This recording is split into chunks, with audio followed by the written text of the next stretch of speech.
உழந்து என்பது எமது பாட்டன் அவர்களின் முழக்கத்துக்கிணங்க அடிப்படை மக்களின் தேவைகளை பூர்த்தி செய்யாத இந்த அரசுகளை கண்டித்து இங்கே நாம் தமிழர் கட்சியின் சார்பாக ஒரு ஆர்ப்பாட்ட நிகழ்வினை நடத்தி கொண்டிருக்கின்றோம். எத்தனையோ கட்சிகள் இருக்கின்ற வேளையில் நாம் தமிழர் கட்சியை இந்த நிகழ்வை எடுக்க காரணம் என்ன, அதன் ஆக்கப்பூர்வமான செய்தி என்ன அப்படின்னு உங்களுக்கு எல்லாமே தெரியும். எப்பவும் போல 10ஓட 11 கடந்து போகக்கூடாது அப்படின்றதுக்காக மக்களின் பிரச்சனைகளுக்கு மக்களுக்காக களத்தில் நிற்கக்கூடிய ஒரே கட்சி நாம் தமிழர் கட்சி என்பதை நிறுவுவதற்காகத்தான் உங்கள் வயிற்று பிள்ளைகள் நாங்கள் இந்த இடத்திலே நாங்கள் ஒரு ஆர்ப்பாட்டத்தை முன்னெடுத்திருக்கின்றோம். ஒரே ஒரு செய்தியை மட்டும் சொல்லி நான் விடைபெற விரும்புகின்றேன். அன்புக்குரிய சொந்தங்களே, டிஜிட்டல் சர்வே என்ற முறையில் நம்மளுடைய நிலங்களை கேரள அரசு அபகரித்திருக்கிறது. அதற்கு ஒன்றிய அரசோ மாநில அரசோ இதுவரைக்கும் எந்த ஒரு செவி சாய்க்கும் இல்லை. ஆனால் பாதிக்கப்பட்டவர் உண்மை போல எங்களை போல அப்பாவி அந்த நிலத்தை இருக்கக்கூடிய அந்த நிலத்தை பூர்வ குடிகளின் நம்மளுடைய நிலத்தை ஆக்கிரமிப்பு செய்திருக்கிறது இந்த கேரள அரசு. அதற்கு இந்த அரசுகள் நாம் வரி கட்டி வரி செலுத்தி வாழ்கின்ற நம்மகிட்ட சுரண்டி கொடுத்திருக்கின்ற அரசுகள் இதுவரைக்கும் நமக்கு ஏனென்று ஒரு வார்த்தை கூட கேட்கல. அதே போல முல்லை பெரியாற்றின் நீர்மட்டத்தை உயர்த்த கோரி பல முறை நம் நீதிமன்றத்தின் மூலமாக மக்கள் மன்றத்தின் மூலமாக நாம் எண்ணற்ற போராட்டங்களை நாம் நிறுத்தியிருக்கிறோம். ஆனால் கேரள அரசோ உச்ச நீதிமன்ற தீர்ப்பை மதிப்பதாக இங்கே அவர்கள் செவி சாய்ப்பதாக இல்லவே இல்லை. அதற்கு சற்றும் செவி சாய்க்காத மாநில அரசும் ஒன்றிய அரசும் அதற்கு துணை கொள்கிறது. இதை நாங்கள் வன்மையாக கண்டிக்கின்றோம், வன்மையாக கண்டிக்கிறோம் என்று இந்த ஆர்ப்பாட்டத்தின் மூலமாக நாங்கள் தெரிவித்துக் கொள்கின்றோம். பேபி அணை என்ற ஒரு அணை, சிறு அணை இருக்கிறது. அந்த அணையில் கிட்டத்தட்ட ஒரு 35 மரங்கள் இருக்கிறது. அந்த மரங்களை வெட்டினால் மட்டுமே நாம் இன்னும் 10 அடிகள் நீர்மட்டத்தை பெருக்கிக் கொள்ளலாம், 3 போக விவசாயத்தை செய்து கொள்ளலாம் என்ற ஒரு அமைப்பு இருக்கிறது, செயல் திட்டம் இருக்கிறது. ஆனால் கேரள அரசு என்ன சொல்கிறது, மரத்தை வெட்டினால் இந்த இயற்கை பாதிக்கப்படும், மரங்களை வெட்டக்கூடாது என்று மனிதநேயம் பேசுகின்றது. இப்படி மனிதநேயம் பேசக்கூடிய இந்த கேரள அரசு தான் நம்முடைய கன்னியாகுமரி மேற்கு தொடர்ச்சி மலையின் மூலமாக இருக்கின்ற கனிம வளங்களை மலைகளை வெட்டி அந்த மாநில கேரள அரசு கொண்டு போய்கிட்டு இருக்கு. இதற்கு முழுக்க முழுக்க துணை போகிறது திமுக அரசும் அதிமுக அரசும். இதை ஒன்றும் தெரியாத நம்மளுடைய மக்கள், சாமானிய மக்கள் தயவு செய்து புரிந்து கொண்டு, திமுக சாராயால் நடக்குது, அதிமுக சாராயால் நடக்குது. 2 பேர் வீட்லயும் நேர்ந்து பாத்துக்கிற மாட்டாங்க, சண்டை போட்டுக்குவாங்க, அடிச்சு புடிச்சு பெரிய புரட்சி பண்ணுவாங்க. ஆனா எந்த அரசு ஆட்சிக்கு வந்தாலும் திமுக சாராய ஆலையிலிருந்து கவர்மெண்ட்டுக்கு சாராயம் வருது, அதிமுக ஆட்சியிலிருந்து அதிமுக சாராய ஆலையிலிருந்து கவர்மெண்ட்டுக்கு வருது. இது தெரியாத நீ நானு மாறி மாறி சீமான் என்ன சாதி, சீமான் எங்க பிறந்தாரு, எங்க விழுந்தாரு, அவர் மனைவி என்ன தாய்மொழி பேசுறாங்க, அவன் பிள்ளை என்ன தாய்மொழி, இதைத்தான் ஆராய்ச்சி பண்ணியிருக்கோம். வழியா நாம் இதுவரை எதையெல்லாம் இழந்திருக்கிறோம் என்பதை அடிப்படை அரசியல் அறிவு புரிதல் தெளிவும் இல்லாத பிள்ளைகள், உங்கள் வயிற்று பிள்ளைகள் இதை தெளிவுபடுத்தான் இந்த கூட்டத்தை நடத்தி கொண்டிருக்கின்றோம். வரக்கூடிய காலகட்டங்களில் உங்களுடைய வயிற்று பிள்ளைகள், உங்களுடைய வாரிசுகள், அடுத்த தலைமுறைகள் எங்களை போல இந்த முச்சத்தில் இருந்து கத்தக்கூடாது, அவர்களுக்கு ஒரு விடிவாளம் பிறக்க வேண்டும் என்றால் வரக்கூடிய தேர்தலில் விவசாய சின்னமான நாம் தமிழர் கட்சி சின்னத்துக்கு, விவசாய சின்னத்துக்கு வாக்களித்து வலிமை சேர்த்து எங்களை போன்ற பிள்ளைகளுக்கு வலிமை சேர்க்குமாறு உங்களை அன்போடு கேட்டுக்கொண்டு விடைபெறுகிறேன். நன்றி, வணக்கம். நாம் தமிழர். கொண்டிருக்கக்கூடிய நாம் தமிழர் கட்சியின் தெருமுனை கூட்டத்திற்கு வருகை தந்துள்ள எம் கட்சி உறவுகளுக்கும் இந்த தேவாரம் பேரூராட்சியில் ஆங்காங்கே நின்று கொண்டு இந்த நாம் தமிழர் உறவுகள் என்ன பேசுகிறார்கள் என்று செவிமடுத்துக் கொண்டிருக்கக்கூடிய என் தாய் தமிழ் உறவுகளுக்கும் அன்பார்ந்த வணக்கம். அன்பார்ந்த உறவுகளே, நாம் தமிழர் கட்சி ஒரு எளிய மக்களின்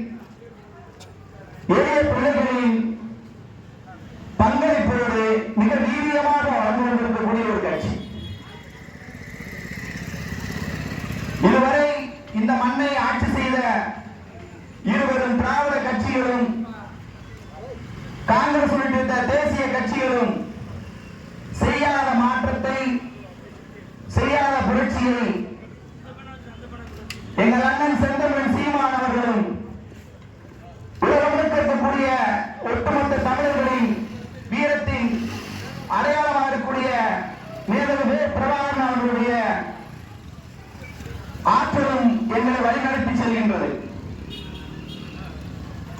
தேவாரம், இந்த ஊரின் பெயரே ஒரு அழகான ரீங்காரம் போல ஒழிக்கக்கூடிய ஒரு அற்புதமான மலையடிவார பேரூராட்சி. இந்த பேரூராட்சியில் நாங்கள் கூட்டம் நடத்தி கொண்டிருக்கக்கூடிய இடத்திலேயோ நீர் தேங்கி சேரும் சகதியுமா இருக்கு. இந்த ஊரை நோக்கி வருகை தந்து கொண்டிருக்கக்கூடிய ஒவ்வொருத்தரும் ஒரு சில நாட்களுக்கு முன்னாடி பெய்த மழையினால நடு சாலையிலே மணல் பரப்பி கிடக்கு. ஒரு பேரூராட்சி என்ற ஒரு அந்தஸ்து மக்கள் தொகையில் வளர்ந்த பிறகும் கூட இங்க இருக்கக்கூடிய சாக்கடை கழிவுநீர் வசதியும் சாலை வசதியும் போதுமான அளவாக செய்யப்படவில்லை. இதை எந்த கட்சியும் கேட்கவில்லை. நாம் தமிழர் கட்சி ஒன்றுதான் மக்களுக்கான பிரச்சனையை கையில் எடுத்து இந்த மக்களுக்கும் மண்ணுக்குமான அரசியலை முன்னெடுக்கிறது. இப்ப இருக்கக்கூடிய திராவிட கட்சியான முக்கியமா திமுக கட்சி உறவுகளையும் நம்ம கட்சி ஆட்சிக்கு வந்தா நமக்காக ஏதாவது நல்லது நடக்கும் அப்படின்னா அங்கங்க ஒரு புரோக்கர் மாதிரி ஓட்டுகளை அந்தந்த பூத்துல வாங்கி கொடுத்தாங்க.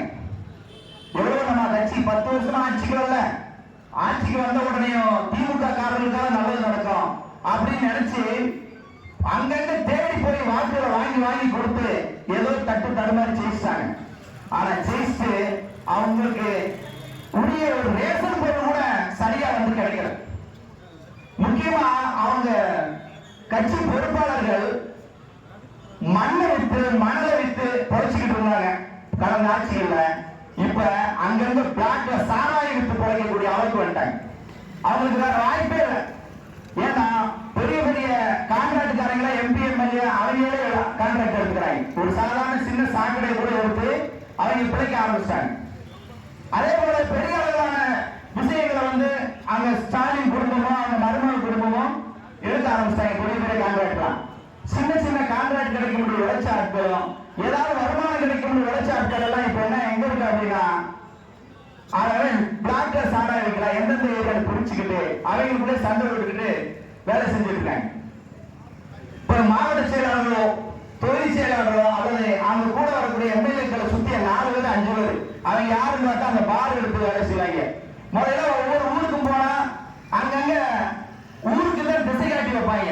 இந்த ஊருக்கு போங்க அப்படின்னு ஊருக்கு திசை காட்டி வச்ச ஆட்கள்ல இப்ப என்ன பாருக்கு திசை காட்டி இங்க அரசு பார் உள்ளது வசதி வந்து அதுக்கு தான் கரெக்டா போர்டு வச்சுக்காங்க ஒழிய இந்த இடத்துல வந்து இந்த ஊர் இருக்கு இல்ல இந்த நிகழ்வு இருக்கு இந்த பள்ளி இருக்கு அப்படி எதுவுமே வைக்கல. அந்த மாதிரி எல்லாமே சாராய ஆட்சியை நோக்கி போயிட்டு இருக்கு. அது தமிழ்நாட்டின் சீரழிவை நோக்கி சென்று கொண்டிருக்கின்றது.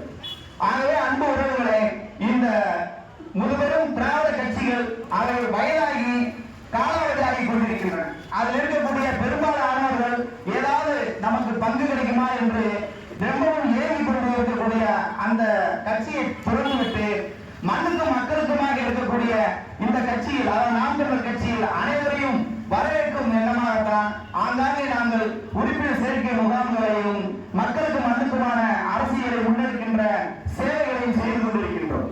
நீங்க பார்க்கும்போது தெரியும் எங்க கூட்டத்தில் பெரும்பாலான இளைஞர்கள் தான் இருக்கும். கிட்டத்தட்ட ஒரு 70-80% பேரு அந்த 30-40 வயதுக்கு கீழே இருக்கக்கூடிய இளைஞர்கள் தான். அவங்க இளைஞருடைய மற்ற மாற்று கட்சியின் இளைஞர்களை சேர்க்கிற அப்படின்னா வீடு கூட போய் தேடி அவங்களுக்கே தெரியாம ஆதார் அட்டையில வாங்கி ஒரு ரூம்ல உட்கார்ந்து உறுப்பினர் சேர்க்கை சேர்த்துக்கிட்டு இருக்காங்க. ஆனா நாம் தமிழர் கட்சி வெட்ட வெளியில மிக பெரும் சக்தியோட முகாம்கள் அமைத்து தானாக முன்வந்து ஆண் பெண் எல்லாம் சேர்ந்துக்கிட்டு இருக்காங்க எங்க கட்சியில. எங்க ஆண்டிவடி தொகுதியில கூட ஒரு தம்பி வந்திருக்கான். அவன் பேரே கலைஞர், ரொம்ப இளைஞர். அவரே எங்க கட்சியில் சேர்ந்திருக்காங்க. எங்க ஐயா ஐயோ பணியாற்றி உதவி பெற்றிருக்காரு. எங்க ஐயா அவரே எங்க கட்சியில் இருக்காரு. அப்ப ஒரு மூத்த குடிமகன் முதல் இளையவர்கள் வரை எங்கள் கட்சியில சேர்ந்து இந்த கொள்கை பிடித்ததன் காரணமாக மிக உன்னதமான வாழ்க்கையை ஒவ்வொரு தமிழர்களுக்கும் வழங்க வேண்டும் என்ற உயரிய நோக்கத்தோடு நாங்கள் பணியாற்றிக் கொண்டிருக்கின்றோம். அதன் பொருட்டாகத்தான் தேவாரத்தில் இருக்கக்கூடிய ஒவ்வொரு பிரச்சனைகளையும் மக்கள் கையெடுத்து மக்களை முன்ன போராட்டத்துக்கு உட்படுத்துவதற்காகத்தான் எங்களுடைய பொறுப்பாளர்கள் எல்லாம் பேச வந்திருக்காங்க. அடுத்தடுத்து அவருடைய பேச்சை கேட்பதற்கு வழிவிட்டு வாய்ப்பளித்த அனைவருக்கும் நன்றியோடு விடைபெறுகின்றேன். நன்றி, வணக்கம். நான் தமிழர்.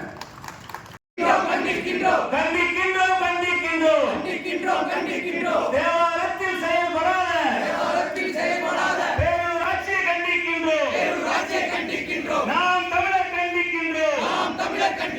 பேரூராட்சி நிர்வாகமே திறந்துவிடு. புதிதாக கட்டி முடித்த பேருந்து நிலையத்தை திறந்துவிடு. சுத்தம் செய். சாக்கடை கழிவுகளை சுத்தம் செய். குடிநீர் வழங்கு. வாக்கு செலுத்திய மக்களுக்கு வரி செலுத்திய மக்களுக்கு தினந்தோறும் குடிநீர் வழங்கு. விடமாட்டோம். மக்களின் உரிமையை பறிக்க நாம் தமிழர் விடமாட்டோம். வேண்டும் எங்கள் உரிமை. கொடுப்பதுதானே உங்கள் கடமை. கட்டிக்கொடு. கழிவறைகளை கட்டிக்கொடு. நியமனம் செய். பேரூராட்சி அலுவலகத்தில் செயல் அலுவலரை நியமனம் செய்.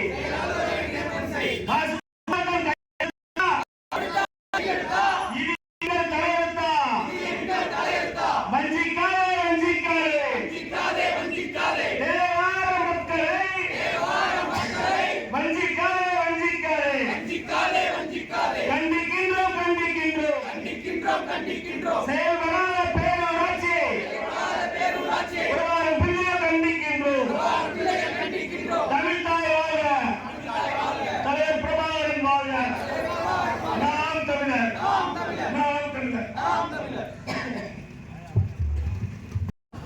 என் உயிரினும் மேலான என்னுடைய தாய் தமிழ் உறவுகளே, உங்கள் அனைவருக்கும் இந்த மாலை நேர வணக்கத்தை தெரிவித்துக் கொண்டு, இந்த நேரத்திலே இதற்காக பேரூராட்சியை கண்டித்து நாம் தமிழர் கட்சியை இந்த இடத்திலே இந்த ஆர்ப்பாட்டத்தை முன்னெடுத்து இருக்குது என்பது உங்களுக்கு தெரியும்.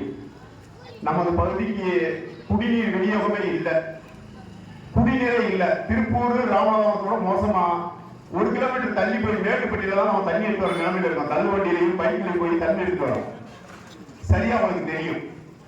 அதே மாதிரி பேருந்து நிலையம், பஸ் ஸ்டாண்டு கட்டுறதுக்கு 2 ஆண்டுகள் ஆயிடுச்சு. 2 ஆண்டுகளா அந்த பஸ் ஸ்டாண்டை கட்டி முடிக்க முடியல இந்த திமுக அரசாங்கம், இந்த பேரூராட்சி ஆணையம். ஏன் முடியல? பண்டு வரல. ஒரு 2 கோடி ரூபாய் பண்ட ஒரு அரசு ஒதுக்கி ஒரு பேரூராட்சியில ஒரு பேருந்து நிலையத்தை கட்ட முடியாதா? வெறும் 2 கோடி ரூபாய். ஆனா பண்டு இல்ல.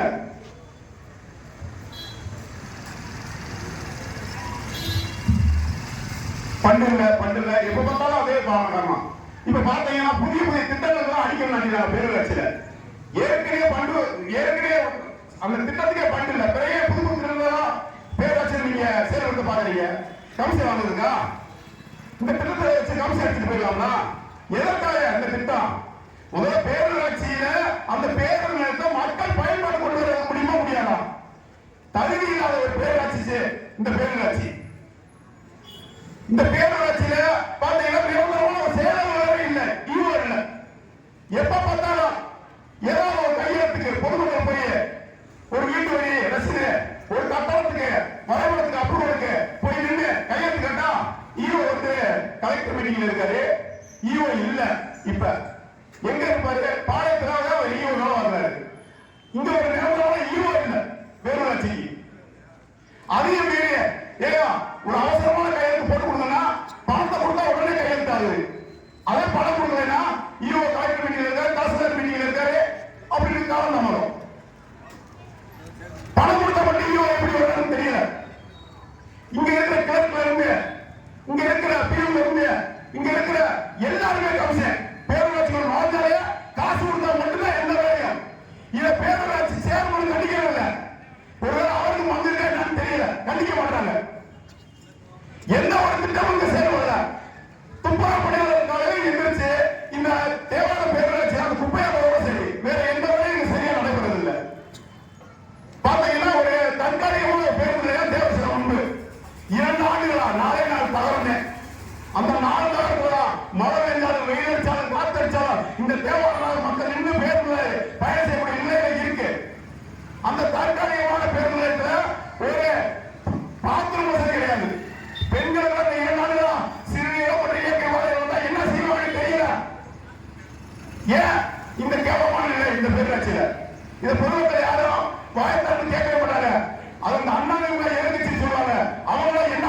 இந்த பக்கம் சோழனாய்க்குடி போறது ஒண்ணு, பெரியவரத்து கரைக்கிற ஒண்ணு, இந்த பக்கம் சந்த பிள்ளையார் கோயில் பக்கம் ஒண்ணு, 3 டாஸ்மார்க். இன்னும் ஒண்ணு சாலைக்கு பக்கத்துல ஆரம்பிக்கல. அதே ஆரம்பிச்சாங்கன்னா 4 மூலைக்கு 4 சாராய கடை ஆயிடுச்சு. 4 மூலைக்கு 4 சாராய கடை கட்டி விட்டா தேவாரத்துல அடுத்து வரவங்க தேவாரத்தை பார்த்தாங்கன்னா அதே அப்ப இந்த ஊரு சிறப்பான ஊர் தான். இந்த ஊர்ல பொண்ணு கொடுக்கணும், பொண்ணு கட்டணும் நினைப்பான். ஏன்னா இந்த ஊரை வந்து ரொம்ப பெருமையா பேசணும். 4 மூலைக்கு 4 சாராய கடை திறந்து வச்சிருந்தா யார் வேலைக்கு போவான்? யார் வேலைக்கு போய் எந்த ஊருக்கு? இந்த திராவிட அரசு வச்சு நாங்க வந்தா பூரண மதுவிலக்கு. நீங்க முதல்ல அதிகப்படியான சாராய கடை திறக்கிறத குறைச்சீங்கனாலே மக்கள் வந்து பதிவுதான். 3 சாராய கடை திறந்து வச்சு தேவாரத்துறை இளைஞர்களை வேலைக்கு போக விடாம சொல்றதா இந்த திராவிட அரசு சாதனை. இதெல்லாம் கேள்வி கேட்கறதுக்கு இங்க கம்யூனிஸ்ட் தோழர்கள் எல்லாம் வாய்மொழி மாறிக்கிறாங்க. கம்யூனிஸ்ட் தோழர்கள் எல்லாம் அவங்கதான் ஏதாவது ஒரு பிரச்சனைனா உடனடியா அவங்க வாய் போட்டு பேசுறாங்க.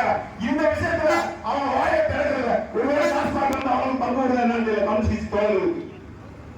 ஏன் அடுத்த தலைமுறை அழிஞ்சு அவங்க கவலை இல்லையா? அடுத்த தலைமுறை புடிச்சு செத்து போட அவங்க கவலை இல்லையா? உழைக்கும் தொழிலாளர்கள் ஒன்று கொடுவீங்க, அந்த உழைக்கும் மக்களை உழைக்க விடாம இந்த திராவிட அரசு குடிக்க வைக்கிறேன், அதை பத்தி உங்களுக்கு கவலை இல்லையா? இல்ல, அவங்க கூட்டணி திராவிட கட்சியோட கூட்டணி. விடுதலை சிறுத்தைகள் ஒரு கட்சி, அண்ணன் திருமாவளவன் கட்சி ஒரு சூழலை அடிச்சிருந்தாங்க. அந்த 3வது டாஸ்மாக் திறக்கிறப்ப இந்த கடையை திறக்க மாட்டாங்க. என்ன வச்சிருக்கலாம் மறுநாளே அந்த சூழலிங்கன்னா அவங்க இந்த போராட்டத்தை முன்னெடுக்கிறது. நாங்க அவங்களோட சேர்ந்து போராடிடுவோம். இந்த சாராய கடை எப்படியாவது 3 வராம தடுத்துருவோம். நம்ம இளைஞர்களை வந்து பாதுகாப்பு நாங்க எவ்வளவு எதிர்பார்த்தோம். ஆனா அதுவும் இல்லை, வெளியாக போச்சு. சரி, நம்ம பொதுமக்களாவது ஏதோ விழிப்புணர்ச்சி அடைஞ்சு நம்ம பெண்கள் நம்ம பொதுமக்களும் போராட்டத்துக்கு முன்னேறாங்க. 3 சாராய கடை திறந்து வைக்காங்க. வேணா சாராய கடை முழுவதும் பொதுமக்கள் மௌனமா இருக்காங்க. இந்த தேவாரத்துல ஏன்னு தெரியல. எல்லாமே இலவசம். 1000 ரூபாய் பணம் இல்லையா, அதுக்கு தூக்கிட்டு வரீங்க. அந்த 1000 ரூபாய் உங்க வீட்டுக்காரர் வாங்கிட்டு போய் சாராய கடை கொடுக்க போறாங்கன்னு உங்களுக்கு தெரிய மாட்டேங்குது. நீங்க 1000 ரூபாய் வாங்கிட்டு வந்து வச்சிருப்பீங்க, அவர் உங்களுக்கே தெரியாம போய் டாஸ்மார்க்க கொடுத்துவாரு. அந்த 1000 ரூபாய் குடிக்கிறது பத்தாதுன்னு இன்னொரு 1000 ரூபாய் நீங்க கஷ்டப்பட்டு உழைச்சு வேறு சிந்தி வச்சிருந்த காசையும் சேர்த்து கொடுத்துருந்தாருன்னு உங்களுக்கு தெரியல. இந்த திமுக அரசு எதுக்கு 1000 ரூபாய் கொடுக்கணும் தெரியுமா? டாஸ்மார்க்க வருமானம் பத்தல. உண்மையிலே தமிழ்நாடு டாஸ்மார்க்க வருமானம் பத்தல உங்களுக்கு. அதெல்லாம் 1000 ரூபாய் கொடுத்து இனி அதிகப்படியா குடிக்க வச்சு இன்னொரு 1000 ரூபாய் வீட்டுல இருந்து கொண்டு வந்து சேர்த்து குடிக்க நிலையெல்லாம் இந்த திராவிட அரசு வச்சிருக்கு. இதுதான் 1000 ரூபாய். இந்த 1000 ரூபாய்க்கு அலையிற என்னுடைய அக்காமாருங்க, என்னுடைய அம்மாமாருங்க ஏன் இந்த டாஸ்மாக் எதிராக நீங்க போராட மாட்டீங்க? ஏன் இந்த டாஸ்மாக் அப்ப 3 சாராய கடை எழுதுற இந்த ஊர் திராவிட கட்சியோட கூட்டணி. விடுதலை சிறுத்தைகள் ஒரு கட்சி, அண்ணன் திருமாவளவன் கட்சி ஒரு சூழலை அடிச்சிருந்தாங்க. அந்த 3வது டாஸ்மாக் திறக்கிறப்ப இந்த கடையை திறக்க மாட்டாங்க. என்ன வச்சிருக்கலாம் மறுநாளே அந்த சூழலிங்கன்னா அவங்களே இந்த போராட்டத்தை முன்னெடுக்கிறது. நாங்க அவங்களோட சேர்ந்து போராடிடுவோம். இந்த சாராய கடை எப்படியாவது 3 வராம தடுத்துருவோம். நம்ம இளைஞர்களை வந்து பாதுகாப்பு நாங்க எவ்வளவு எதிர்பார்த்தோம். ஆனா அதுவும் இல்லை, வெளியாக போச்சு. சரி, நம்ம பொதுமக்களாவது ஏதோ விழிப்புணர்ச்சி அடைஞ்சு நம்ம பெண்கள் நம்ம பொதுமக்களும் போராட்டத்துக்கு முன்னேறாங்க. 3 சாராய கடை திறந்து வைக்காங்க. வேணா சாராய கடை முழுவதும் பொதுமக்கள் மௌனமா இருக்காங்க. இந்த தேவாரத்துல ஏன்னு தெரியல. எல்லாமே இலவசம். 1000 ரூபாய் பணம் இல்லையா, அதுக்கு தூக்கிட்டு வரீங்க. அந்த 1000 ரூபாய் உங்க வீட்டுக்காரர் வாங்கிட்டு போய் சாராய கடை கொடுக்க போறாங்கன்னு உங்களுக்கு தெரிய மாட்டேங்குது. நீங்க 1000 ரூபாய் வாங்கிட்டு வந்து வச்சிருப்பீங்க, அவர் உங்களுக்கே தெரியாம போய் டாஸ்மார்க்க கொடுத்துவாரு. அந்த 1000 ரூபாய் குடிக்கிறது பத்தாதுன்னு இன்னொரு 1000 ரூபாய் நீங்க கஷ்டப்பட்டு உழைச்சு வேறு சிந்தி வச்சிருந்த காசையும் சேர்த்து கொடுத்துருந்தாருன்னு உங்களுக்கு தெரியல. இந்த திமுக அரசு எதுக்கு 1000 ரூபாய் கொடுக்கணும் தெரியுமா? டாஸ்மார்க்க வருமானம் பத்தல. உண்மையிலே தமிழ்நாடு டாஸ்மார்க்க வருமானம் பத்தல உங்களுக்கு. அதெல்லாம் 1000 ரூபாய் கொடுத்து இனி அதிகப்படியா குடிக்க வச்சு இன்னொரு 1000 ரூபாய் வீட்டுல இருந்து கொண்டு வந்து சேர்த்து குடிக்க நிலையெல்லாம் இந்த திராவிட அரசு வச்சிருக்கு. இதுதான் 1000 ரூபாய். இந்த 1000 ரூபாய்க்கு அலையிற என்னுடைய அக்காமாருங்க, என்னுடைய அம்மாமாருங்க ஏன் இந்த டாஸ்மாக் எதிராக நீங்க போராட மாட்டீங்க? ஏன் இந்த டாஸ்மாக் அப்ப 3 சாராய கடை எழுதுற இந்த ஊர் மக்களை ஒத்துக்கிட்டீங்களா? இந்த ஊருக்கு 3 சாராய கடை வேணும்னு நினைச்சு பாருங்க. கோம பாருங்க, பண்ணைப்புறத்தை பாருங்க, பாளையம், கம்பை, எண்ணற்ற நகராட்சிகள், பேரூராட்சிகள், மாநகராட்சி பாருங்க. சாராய கடை 1-2 மூடி இருக்கான். இந்த 3 சாராய கடை திறக்கலாம். கேள்வி பெண்களுக்கு கூட தைரியம் இல்லை. ரோட்ல வந்து பெண்கள் போராட தயாரா இல்லை. எவ்வளவு இழிவான நிலை. இதுல பாத்தீங்கன்னா சென்னை மாதிரி மாநகரம் நீர் மூழ்கி போறப்ப இவங்க திராவிட அரசு காப்பாத்திடும். முதலாம் பிளாட் போட்டு விட்டது திமுக அண்ணா திமுக தான். இந்த 60 வருஷத்துல நீங்க பிளாட் போட்டு விட்டதுனால அதை பூரா தனியா சாதனம் திமுக அண்ணா திமுக பிளாட் போட்டீங்க. உங்க கட்சி எம்எல்ஏ, உங்க கட்சி எம்பி, உங்க மாவட்ட செயலாளர், உங்க நகர செயலாளர் வாழ்றதுக்காண்டி பொதுமக்களை கொண்டீங்க திமுக அண்ணா திமுக. திருநெல்வேலியில வரலாறு மாயா இந்த தேவாரம் மக்களுக்கு தெரியாத வரலாறு மழை பத்தி எத்தனை காத்து எத்தனை மழை. இந்த ஒரு 10-15 ஆண்டுகளுக்கு முன்பு, இந்த 10 ஆண்டுகளுக்கு முன்பு நம்மளாம் ஆடி மாசம் ஆயிடுச்சுன்னா கயிறையும் இதுகளை தேடி அடைவோம், உலகங்களையும் கயிறையும் கட்டி வைப்போம். அவ்வளவு காத்து மழை அடிச்சிச்சு. அப்படி காத்து மழை அடிச்சப்ப கூட இந்த ஊர் அசைய. ஆனா இப்போ 2 நாளைக்கு முன்னாடி மழை பெஞ்சதுல தண்ணி அப்போ ஏறிச்சு ஓடையில. என்ன கேட்டா ஓடை தூர் வரல, ஓடை தூர் வராம வந்த தண்ணி மிளந்து பாத்து மேல போய் அந்த சர்ச்சு அமராவதி தண்ணி ஏறிடுச்சு. அதை தடுக்க முடியல. இதெல்லாம் யார் காரணம்? ஆண்டு திராவிட கட்சிகள் தான் காரணம். நீங்க தான் உங்க மாவட்ட செயலாளர் ஒரு ஏழை பிளாட் பண்ணி வித்துட்டீங்க அப்புறம் மக்களுக்கு. நீங்க சொல்றீங்க பொதுமக்களுடைய குளத்திலையும் ஆக்கிரமிப்பு வீடு கட்டிட்டான். எந்த பொதுமக்கள் அரசு அதிகாரிகள் துணை இல்லாம, எந்த மாவட்ட ஆட்சியாளர் துணை இல்லாம, எந்த வட்டாட்சியர் துணை இல்லாம, எந்த ஒரு தாசில்தார் துணை இல்லாம எப்படி பொதுமக்கள் வீடு கட்ட முடியும்? எப்படி கட்ட முடியும்?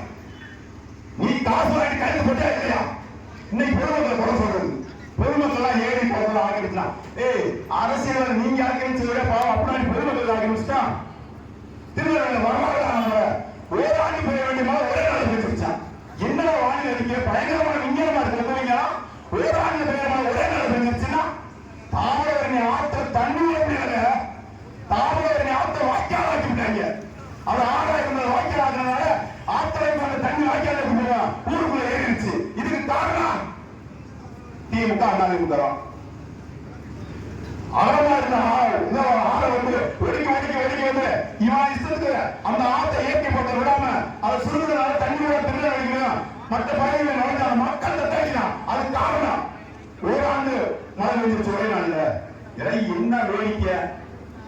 இதெல்லாம் சொல்றதுக்கு அசிங்கமா இல்லையா?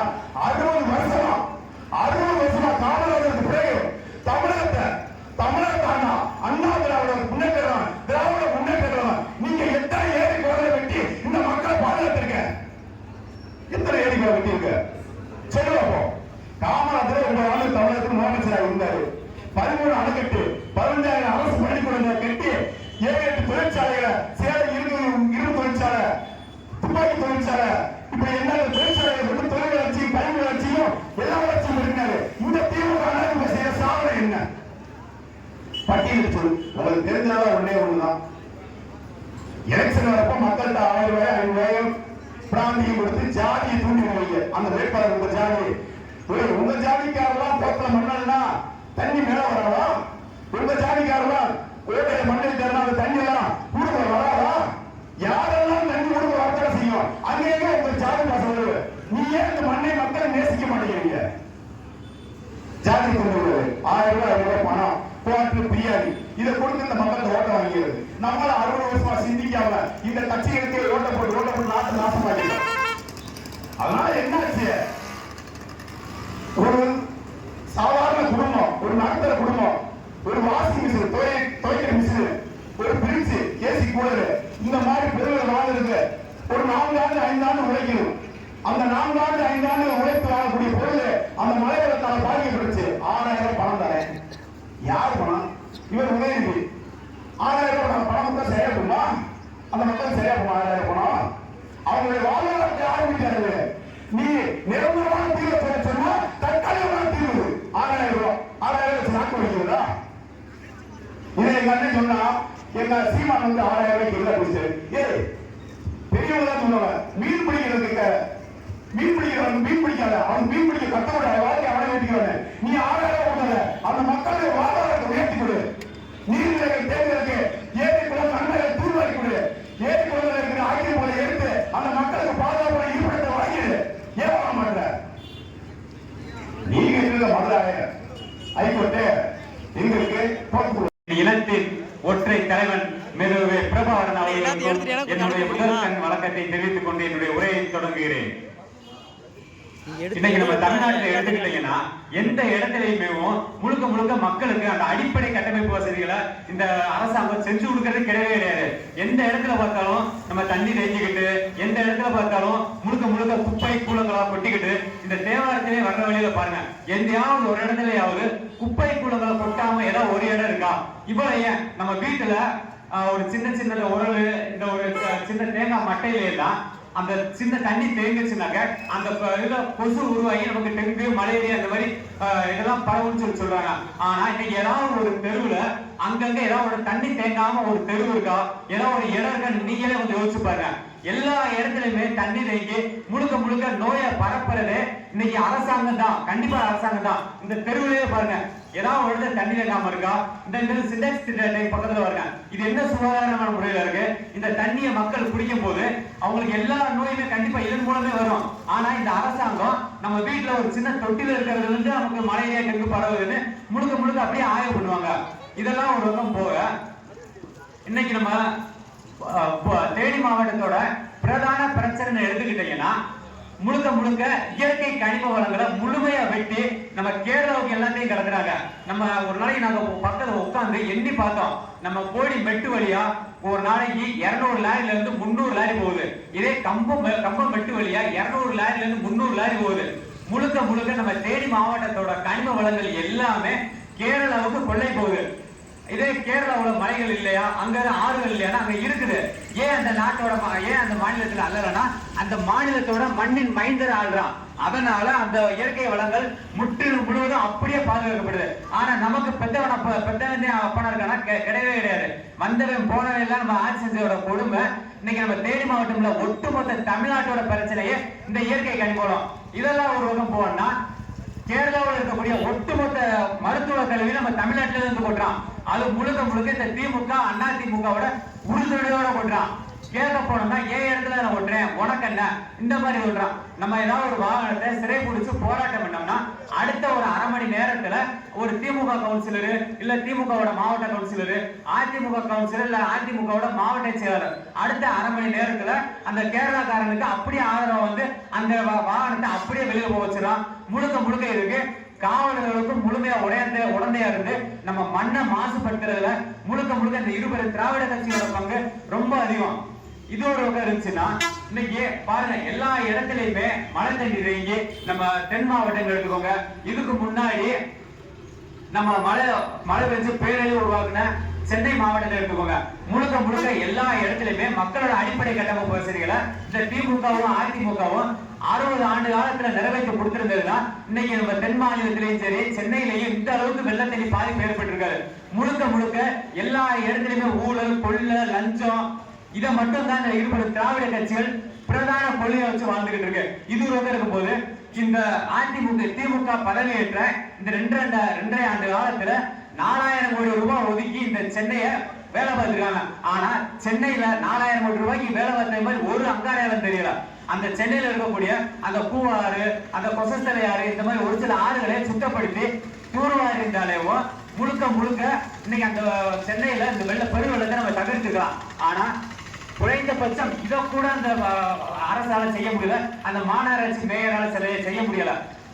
இந்த பக்கம் எடுத்துக்கிட்டீங்கன்னா நம்ம திமுக பதவி எடுத்து 2.5 ஆண்டு காலத்துல 4000 கோடி 5000 கோடி இதை ஒதுக்கி ஆட்டையை போட்டிருக்கு. இதுக்கு முன்னாடி அப்பனுக்கெல்லாம் அப்ப அண்ணா திமுக இருக்கு இல்லையா, அவங்க 10 வருஷத்துல 10,000 கோடி ரூபாய் ஆட்டையை போட்டிருக்காங்க. இதே சென்னை மாநகராட்சியை நான் சிங்கார சென்னையை மாத்துறேன், சிங்கார சென்னையில சென்னை 2.0 மாத்துறேன், அப்படியே சென்னையை நான் கட்டமைப்பு வசதியில உலக தரத்துக்கு மேம்படுத்த போறேன்னு 10,000 கோடி ரூபாய் ஒதுக்கி 10,000 கோடி ரூபாய் ஆட்டையை போட்டிருக்காங்க. இதே போலதான் நம்ம தென் மாநிலங்கள்ல கடந்த 2 நாள் 3 நாள் பாருங்களேன் எந்த அளவுக்கு மழை இருக்கு, முழுக்க முழுக்க அழிஞ்சுக்கிட்டு இருக்குது. ஆனா இந்த அதிமுகவும் திமுகவும் பதவி ஏற்று கிட்டத்தட்ட நம்ம தமிழ்நாட்டை 60 ஆண்டு காலமா வாழ்ந்துகிட்டு இருக்கு. இந்த 60 ஆண்டு காலத்துல இந்த தென் மாநிலங்கள்ல ஓரளவு கட்டமைப்பு வசதிகளை மேம்படுத்தி இருந்தா இன்னைக்கு முழுக்க முழுக்க இந்த மழை தண்ணி எல்லாமே வடிஞ்சு ஓடி இருக்கும். ஆனா நம்ம சென்னையில கூட பெரிய அளவு வெள்ளத்தை தவிர்த்துட்டாங்க. ஆனா தென் மாநிலங்கள்ல ஏகப்பட்ட உயிர் சேதம், ஏகப்பட்ட பொருள் சேதம்.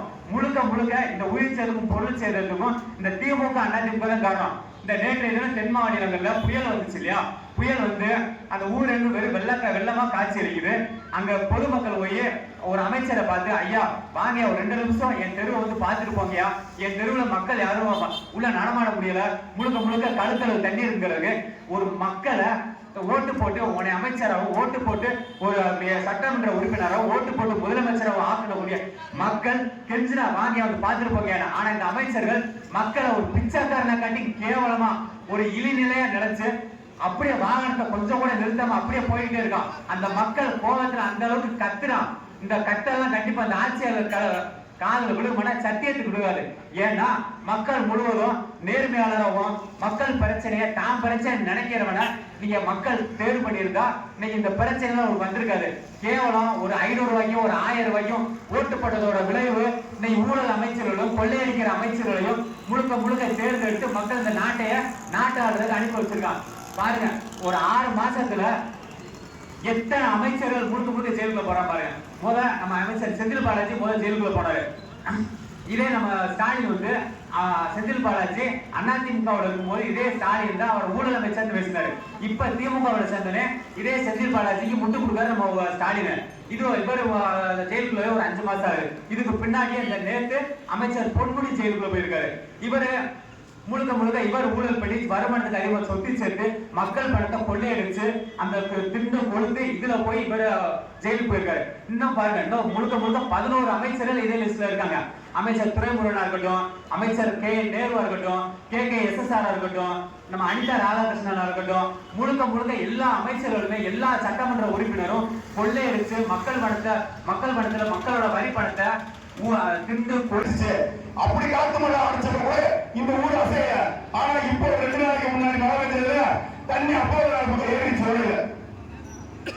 என்ன ஓடை தூர் வரல, ஓடை தூர் வராம வந்த தண்ணி மிளந்து பாத்து மழை ஓடி போய் அந்த சர்ச்சு அமராவதி போற தண்ணி ஏறிடுச்சு. அதை தடுக்க முடியல. இதெல்லாம் யார் காரணம்? ஆண்டு திராவிட கட்சிகள் தான் காரணம். நீங்க தான் உங்க மாவட்ட செயலாளர் வந்திருக்காண்டி ஒரு ஏழை குளத்துல பிளான் பண்ணி வித்துட்டீங்க. அப்படின்னா மக்களுக்கு நீங்க சொல்றீங்க பொதுமக்களுடைய குளத்திலையும் ஆக்கிரமிப்பு வீடு கட்டிட்டான். எந்த பொதுமக்கள் அரசு அதிகாரிகள் துணை இல்லாம, எந்த மாவட்ட ஆட்சியாளர் துணை இல்லாம, எந்த வட்டாட்சியர் துணை இல்லாம, எந்த வகை தாசில்தார் துணை இல்லாம எப்படி பொதுமக்கள் வீடு கட்ட முடியும்? எப்படி கட்ட முடியும்? நீ காசு வாங்கி கைது போட்டா இல்லையா? இன்னைக்கு பொதுமக்களை குறை சொல்றது, பொதுமக்கள் ஏழை குளத்துல ஆக்கிரமிச்சான். அரசியல் நீங்க ஆக்கிரமிச்சத பாவம் அப்படி பொதுமக்கள் ஆக்கிரமிச்சுட்டான். திருநெல்வேலியில் வரலாறு ஓராண்டி போய வேண்டிய மாதிரி ஒரே நாள் பெஞ்சிருச்சான். என்ன வானிலை அறிக்கை பயங்கரமான விஞ்ஞானமா இருக்கிறீங்க. ஓராண்டி பெய்யமான ஒரே நாள் பெஞ்சிருச்சுன்னா தாமிரபரணி ஆற்ற தண்ணி அப்படிங்க, தாமிரபரணி ஆற்ற வாய்க்கால் ஆக்கி விட்டாங்க.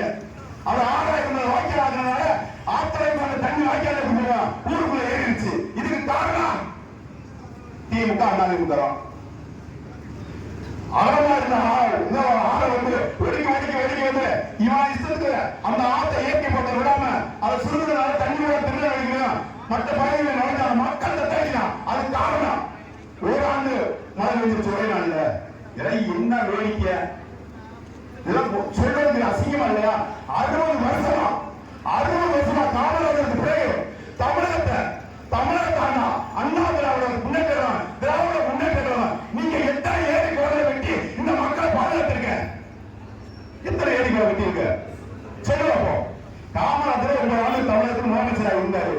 13 அணைக்கட்டு, 15,000 அரசு பள்ளிக்கூடங்களை கட்டி 7-8 தொழிற்சாலைகளை, சேலம் 20 தொழிற்சாலை, துப்பாக்கி தொழிற்சாலை, இப்ப என்ன தொழிற்சாலைகள் வந்து தொழில் வளர்ச்சியும் கல்வி வளர்ச்சியும் எல்லா வளர்ச்சியும் இருக்காரு. இந்த திமுக செய்ய சாதனை என்ன? பட்டியல் சொல்லு. உங்களுக்கு தெரிஞ்சதா ஒன்னே ஒண்ணுதான். எலெக்ஷன் வரப்ப மக்கள்கிட்ட 1000 ரூபாய் 500 ரூபாயும் பிராந்தியம் கொடுத்து ஜாதியை தூண்டி வைங்க. அந்த வேட்பாளர் உங்க ஜாதி, உங்க ஜாதிக்காரெல்லாம் போக்கல மண்ணா தண்ணி மேல வராதா? உங்க ஜாதிக்காரெல்லாம் கோட்டையை மண்ணில் தரணும் அந்த தண்ணி எல்லாம் ஊருக்குள்ள வராதா? யாரெல்லாம் தண்ணி ஊருக்கு வரத்தா செய்யும்? அங்கேயே உங்க ஜாதி பாசம் வருது. நீ ஏன் இந்த மண்ணை மக்களை நேசிக்க மாட்டேங்கிறீங்க? ஜாதி கொண்டு 1000 ரூபாய் 500 ரூபாய் பணம் கோட்டு பிரியாணி இதை கொடுத்து இந்த மக்கள் ஓட்ட வாங்கிறது. நம்மள 60 வருஷமா சிந்திக்காம இந்த கட்சிகளுக்கு ஓட்ட போட்டு நாட்டு நாசமாக்கி. அதனால என்னாச்சு? ஒரு சாதாரண குடும்பம், ஒரு நடுத்தர குடும்பம், ஒரு வாஷிங் மிஷின் இந்த மாதிரி பெருமைகள் வாழ்றதுக்கு ஒரு 4 ஆண்டு 5 ஆண்டு உழைக்கணும். அந்த 4 ஆண்டு 5 ஆண்டு உழைத்து வாழக்கூடிய பொருள் அந்த மழை வெள்ளத்தால் பாதிக்கப்பட்டுச்சு. 6000 பணம் தரேன். யார் பணம்?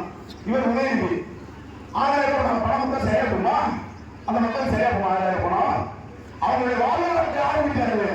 நீ நிரந்தரமான தீர்வு சொல்ல சொன்னா தற்காலிகமான தீர்வு 6000 வச்சு நாக்கு வைக்கிறதா? இதை எங்க அண்ணன் சொன்னா எங்க சீமான் வந்து 6000 இல்ல போச்சு. ஏய் பெரியவங்க தான் சொல்லுவாங்க, மீன் பிடிக்கிறதுக்கு மீன் பிடிக்காத அவன் மீன் பிடிக்க கத்தோட வாழ்க்கை அவனை வேண்டிக்கிறவன். நீ 6000 கொடுத்தத அந்த மக்களுடைய வாழ்வாதாரத்தை உயர்த்தி கொடு. நீர்நிலைகள் தேர்ந்தெடுக்கு ஏரி குளம் நன்மைகள் தூர்வாரி கொடு. ஏரி குளத்தில் இருக்கிற ஆக்கிரம் போல எடுத்து அந்த மக்களுக்கு பாதுகாப்பான இருப்பிடத்தை வாங்கிடு. ஏன் வாங்க மாட்ட? நீங்க இருந்த மதுரை ஹைகோர்ட்டு எங்க இருக்கு? தோற்றுக்குள்ள மதுரை ஹைகோர்ட் இருக்கா இல்லையா? நீங்க சட்டமன்றம் எங்க இருக்கு? அது தோற்றுக்குள்ள இருக்கு. எத்தனை குளங்கள் ஏரிகளை இந்த திமுக அண்ணா ஆட்சியில மாறி மாறி காவல்கள் தெரியுமா தெரியாதா? தாய் தமிழ் உறவுகளே, பெரியவர்களே, என்னை விட அரசியலுக்கு நன்மை படித்தவர்களே தெரியுமா தெரியாதா? எத்தனை ஏரிகளும் ஒண்ணு இல்லைங்க.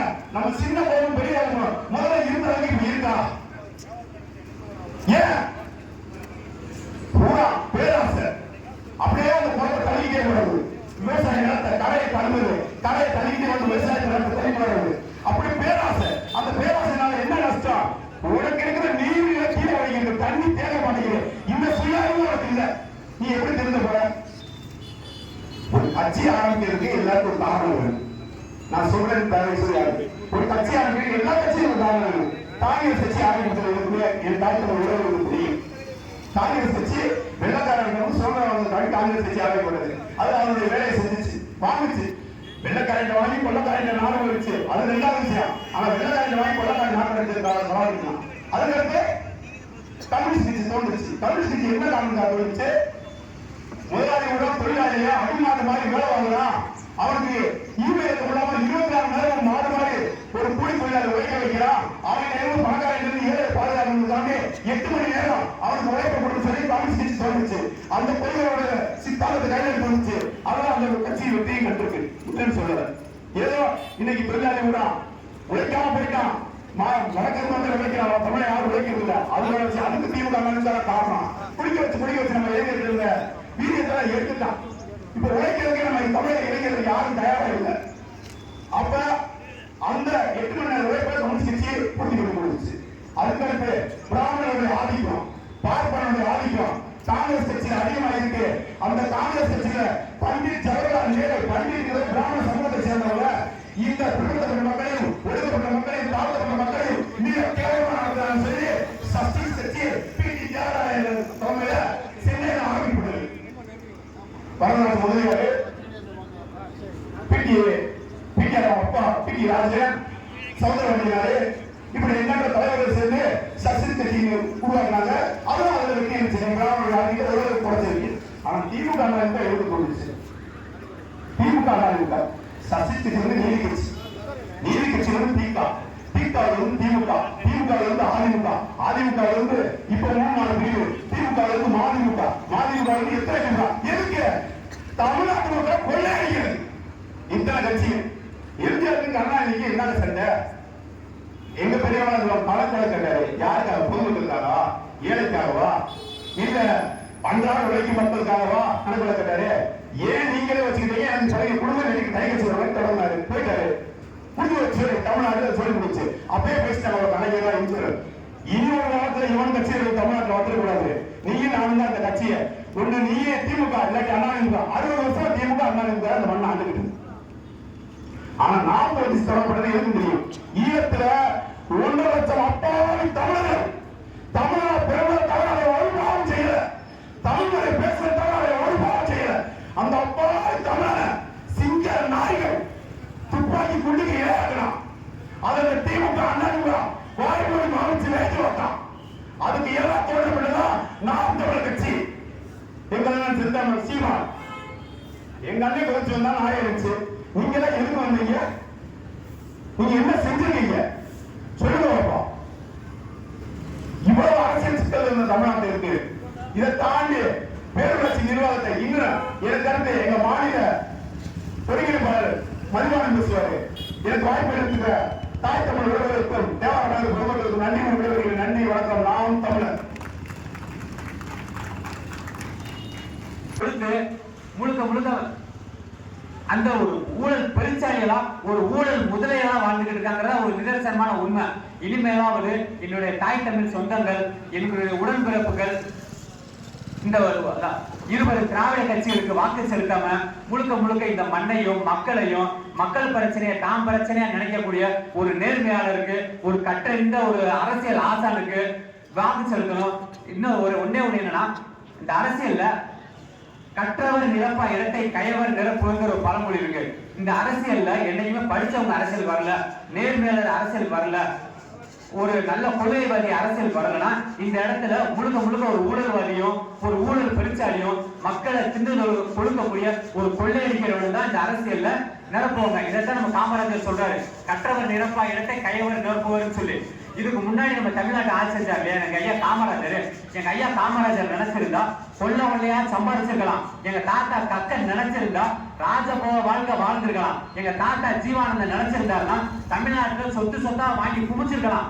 ஏன் இவ்வளவு ஏன் சொல்லிருக்கேன், நம்ம கண்ணு முன்னாடி வாழ்ந்துகிட்டு இருக்கிற நம்ம ஐயா நல்லவன் எடுத்துக்கோங்க. எங்க ஐயா நல்லவன் நினைச்சிருந்தாருன்னா எப்படியோ வாழ்ந்திருக்கலாம். தமிழ்நாட்டுல பல மனைகளை, பல வீடுகளை, பல ஏக்கர் கணக்கா வாங்கி போட்டு அப்படி ராஜபோக வாழ்க்கை வாழ்ந்துருக்கலாம். ஆனா இவங்க எல்லாம் அந்த மாதிரி வாழ கிடையாது. முழுக்க முழுக்க மக்கள், என்னோட மண்ணு, என்னோட மக்கள், என்னோட இயற்கை, இது என்னோட பிரச்சனை, மக்கள் பிரச்சனை, ஏன் பிரச்சனை நினைக்கக்கூடிய தலைவர்கள் தான் இப்படிப்பட்ட தலைவர்கள். இப்படிப்பட்ட தலைவர்களை தோக்க வச்சுட்டு முழுக்க முழுக்க இந்த 20 திராவிட கட்சியில ஊழல் பெருச்சாலைகளுக்கு ஓட்டு போடுறதோட விளைவுதான் இன்னைக்கு தமிழ்நாடு இந்த அளவுக்கு கெட்டு குட்டிச்சவரா போய் முழுக்க முழுக்க கேவலமா கிடக்கிறது. இதுதான் காரணம்.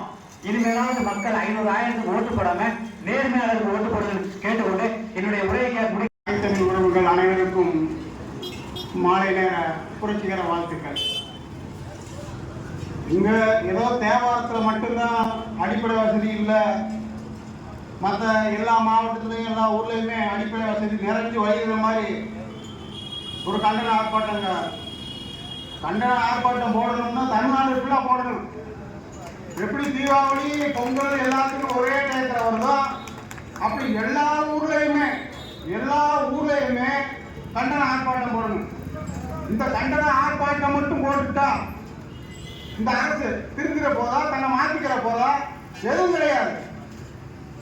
என்னைக்கு 200 ரூபா கொடுத்தா 500 ரூபா கொடுத்தா இந்த மக்கள் நமக்கு ஓட்டு போட்டுருவான், நம்ம என்ன செஞ்சாலும் மறந்துடுவான் அப்படின்ற மனநிலையில இருக்கானோ இந்த மக்கள் அதை புரிஞ்சுக்கிட்டு இந்த திமுக அண்ணா திமுகவை என்னைக்கு தூக்கி எறிகிறாங்களோ அன்னைக்கு மட்டும்தான் இதுக்கு உதவிய ஒழிய நம்ம இந்த இடத்துல பிறந்துட்டோம்னு கத்தி சாகுறோம். இங்க சுத்தி நின்றுக்கிற நம்ம சித்தப்பன் பெரிய அண்ணன் நம்பி ஊரான் அவங்க குறையல் நம்ம நிறைவா வாழ்றாங்க. அப்படியே ஓட்டு போட்டு போட்டு அடிமை ஆகி அவங்களுக்கு அது பழகி போச்சு. வேற ஒன்றும் இல்லை. எல்லாருக்கும் முடியல. இலவசம் எதுக்கு இலவசம் தரணும்? நான் கேட்கிற இலவசத்தை ஏதாவது நீங்க கொடுத்துருக்கீங்களா? உங்ககிட்ட மிக்சிங் கிரைண்டர் கேட்டோமா? நாங்க 10 ரூபா கொடுத்து என் அக்கா தங்கச்சி என் ஆத்தா 10 ரூபா போக மாட்டாளா? அந்த 10 ஓரா கொடுக்க முடியாத அளவுக்கு நாங்க இருக்கோம். இன்னைக்கு ஒரு சாதாரண சம்பளம் ஒரு சித்தாளுக்கு 600-700 ரூபா, கொத்தனாருக்கு 1000 ரூபா. நீ 1000 ஓவா கொடுக்குறிய, அந்த 1000 ஓவா கொடுக்குறேன். நீ நான் வாழ்ற வாழ்க்கை நீ வாழ்ந்துரு. அந்த 1000 ரூபா வச்சு நீ சமாளிச்சு பார்ப்போம். என்ன நீ 1000 ஓவா கொடுக்குற? பாதிக்கப்பட்ட மக்கள் அத்தனை பேருக்கு 6000 ரூபாங்கிற அந்த அத்தனை 1000 ரூபாய் 6000 ரூபாய் சேர்த்தா எத்தனை கோடி வரும்?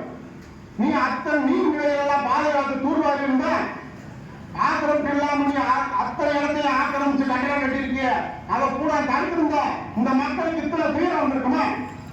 1000 ரூபாய் 6000 ரூபாய் என்ன இலவசம் கொடுத்து நீ ஏமாத்துற? எது செஞ்சாலும் அவன் மறந்துடுவாங்க. ஒண்ணும் இல்ல. எங்க ஊர் ஆண்டி வீட்டுல இன்னைக்கு நடக்கிற விஷயம், ஒரு சென்ட்டுக்கு 10,000 ரூபாய். நீ என்ன வேணாலும் போ, நீ எந்த பிரச்சனை இருக்கிற டாக்குமெண்ட் எடுத்துட்டு போ. சென்ட்டுக்கு 10,000 ரூபாய் கொடுத்தாலும் பதிவு நடக்கும். இது இல்லை நீ மறுத்துருவியா? ஏன்னா கேட்டது என்கிட்ட நீ வேற ஆளுக்கு சொல்ல. நான் 10,000 ரூபாய் சென்ட்டு கொடு, நான் மாட்டி விட்டேன். அப்ப கீழே இருக்கிறவன் ஏன் பயக்காம அங்க கேட்கிறான், மேல இருக்கிறவன் சேர்க்காம கீழே கேட்கிறான். அவன் சத்துக்கு தகுந்த அடிச்சுக்க. எழுதப்படாத ஒரு அரசு, ஒரு ஆணை பிறப்பிக்கப்படாத ஒரு லஞ்சம் எப்படி அளவுல நீ அடிச்சுக்க, சம்பாதிச்சுக்க. இங்க இருக்கிற இந்த அப்ப எனக்கு நிக்கிறான் பாரு, அவனோட கையில் என்ன தெரியுமா, தேர்தல் வரும்போது 500 அவ்வளவுதான், உனக்கு அவ்வளவுதான். அரசு ஊழியரா அழிச்சுக்க, நீயாவோ அழிச்சுக்க, தாசில்தாரா அழிச்சுக்க, போயிட்டு கேளு. இன்னும் இருக்க காவலையமா அடே அப்பா, இந்த மக்களை மாதிரி காவல் நிலையத்துல ஒரு பிரச்சனை தீர்த்து வைக்கணும்ங்கிற மாதிரி ஒரு பைத்தியக்காரத்தனம் எதுவும் கிடையாது. அங்க காசு இருக்கா அதுதான் பேசு, அதிகாரம் இருக்கா அதுதான் பேசு. நீ நாயவன் நான் யோக்கியவன் அப்படிலாம் அங்க கேட்க முடியாது. ஒண்ணுல ஏன் நடந்தது, நான் கடையில இருந்தேன், பக்கத்து உள்ள சண்டை ஏன் கொண்டாடி போய் அடிச்சுட்டாங்க, அதுக்கு போய் நான் வேணாம். அதுக்கு ஏன் நடந்தது, அதுக்கு அவன் முடிச்சு சென்னையில இருக்கான். சென்னையில் இருந்தது அன்பேட்ட வந்து அவன் கம்ப்ளைண்ட் கொடுத்தாங்க. ஏமா எங்க குடும்பத்து மேல, நான் கடையில் இருந்தவை நான் போய் எடுத்தேன் திருப்ப கொண்டு. எப்படி அப்ப சில்லற விளையாடுது, காவல்துறை அப்படி சில்லற விளையாடுது. நீ 10,000 ரூபாய் கொடுத்தேன்னா நீ அடி வாங்கினாலும் அடிச்சவன், அவன் 10,000 ரூபாய் கொடுத்தாங்க, அவன் அடிச்சவன் அடி வாங்கினவன். அதுதான் காவல் நிலையத்தில் என்ன லட்சணத்துல வந்து ஆட்சி நடக்குது. இதுல பத்திரிக்கை புரிஞ்ச பத்திரிக்கை, நடுநிலை நியாயமான பத்திரிக்கை. ஏய் இந்த புதிய தலைமை நான் கேட்கிறேன், வெளிப்படையா சொல்றேன், எவனுக்கு என்ன பயம்? இந்த புதிய தலைமை கேட்கிறேன் நான். இந்த புதிய தலைமையை பார்த்து நான் 3 வருஷம் 4 வருஷம் ஆச்சு. செய்தியை பார்த்து இந்த பாரம்பரிய டிவியை பார்த்து 4 வருஷம் ஆச்சு. பார்க்க முடியுது. இத்தனை பேசுற இல்ல, சீமான அப்படி செஞ்சாரு இப்படி செஞ்சாரு. ஏன்னா 10 நாள் வந்து காலத்துல ஒத்த மனுஷன் ஒரு நாளைக்கு 30,000 இருந்தாலும் சரி 4,000 இருந்தாலும் சரி மக்களுக்கு தன் கை கூட கொடுத்தாருல.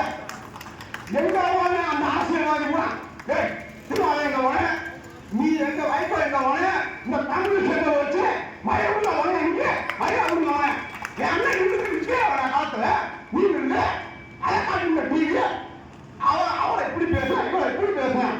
ஏன்னா நீ ஒரு அவசர பரப்புறதுக்கு மட்டும் போட்டுட்டு நடுநிலை நாளிதழ் மழை புரிந்த நாளிதழ் இது போல.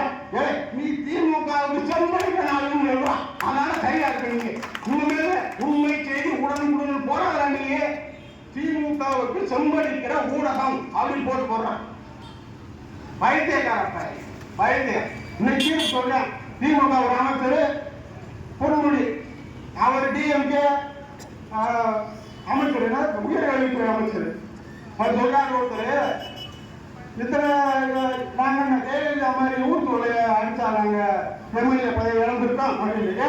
நீ அது முழவாரியா முடிச்சிருக்கு, இது என்னப்பா உனக்கு பெருமை, அதை நான் முழவாரி நான் முடிச்சிருக்கேன் அப்படின்னு சொல்ல போறியா? ரெண்டும் ஒண்ணுங்க. நீ பேசுன ஏகத்தால ஏக்கலப்பு மக்களை என்னன்னு பேசுன ஓசின்னு. இப்போ யோசி, நீ போய் ஜெயில உட்காந்து ஓசி நல்லா ஓசி டிக்கெட்டு, இதுல ஜாதி சமூக நீதி இதை பேசுறா, சமூக நீதிய. என் கூட வந்து அன்னைக்கு திருமாவளவன் இப்படி உட்கார போறாரு, பெஞ்சு எடுத்துட்டு நீ வந்து உட்காந்துருக்க, இதை நீ பேசுற சமூக நீதி. அவரே ஒரு முட்டு கொடுப்பாரு, அப்படி கொடுப்பாரு. வாய திறக்கிறது இல்லை, எது இருந்தாலும் வாய திறக்கிறது இல்லை. ஒத்த சீட்டுக்கு இழந்தா உன்னை நம்பி இருக்கிற பூரா அவனை வச்சுட்டேன். என்ன உனக்கு இந்த காய்கறி மாதிரி மூக்கா சாமி பேசுவாரு, இதே கல்யாணம் உண்டு, தொகுதியில் இடம் இல்லை. என்ன செய்வ, இதே நீ நிக்கிற மாதிரி நின்றுந்தா, என் அண்ணன் நிக்கிற மாதிரி நின்றுந்தா உனக்கு இன்னைக்கு என்ன மரியாதை இருந்திருக்கு அந்த தமிழ்நாட்டுல. நீ மான தமிழை காணிச்சு நின்றுந்தா இன்னைக்கு நீ எந்த இடத்துல இருந்திருப்ப. நீ கட்சி ஆரம்பிச்சது எந்த காலம், நீ எந்த இடத்துல இருந்திருக்கணும். உனக்கு மரியாதை இருக்கா? நீ அண்ணன் என்ற உரிமையெல்லாம் பேசுறேன், நீ கெட்டு போன என்ற உரிமையெல்லாம் பேசுறேன். நீ இருந்திருக்கணும், தனியா நின்றுக்கணும், தனிச்சு நின்று போராடி இருக்கணும். போராடிக்கு பழக்கம் என்ன, தோற்கிறது ஜெயிக்கிறது சகஜம். ஆனா நீங்க ஒரு புரட்சியாளர் தான் மக்கள் மனசுல நீண்டாமல் இடம்பெற்று போய் இன்னைக்கு நீங்க ஒரு தமிழ் தலைவரை முத்தப்பட்டு காரணம் என்ன? இதுதான் நீங்க எடுத்த முடிவு. திமுகவோட சேர்ந்து எந்த கட்சி இன்னைக்கு இருக்கு சொல்லு? கம்யூனிஸ்ட் இருக்கா, வைகோ இருக்கா, எந்த கட்சி இருக்கு? அத்தனையும் சர்வநாசமாக்கி விடுவேன். எழுதிய விஜயகாந்த் எவ்வளவு ஒரு மனுஷன், எப்படி அந்த மனுஷன் போட்ட 2 பேரும் பேசி இந்த ஊடகத்தை கைக்குள்ள வச்சுட்டு அந்த ஆக்ஷன் ஹீரோ ஒரு காமெடி படம் மாதிரி சித்தரிச்சு அரசியல்ல நான் போற்ற மதிக்கிற 2 தலைவர், என் அண்ணனை தவிர்த்து 2 தலைவர். ஒன்று ஐயா நல்லக்கண்ணு, இன்னொருத்தர் விஜயகாந்த். இந்த 2 பேரும் தான் மக்கள்ல 10 பைசா லஞ்சம் வாங்க மக்கள் பிரச்சனை பேசின தலைவர் 2 பேர் தான். இன்னைக்கு ஐயா நல்லக்கண்ணு எங்க இருக்காரு, விஜயகாந்த் நிலைமை எப்படி இருக்கு பாத்துக்க. ஆனா நான் சொல்றேன், இந்த பாவம்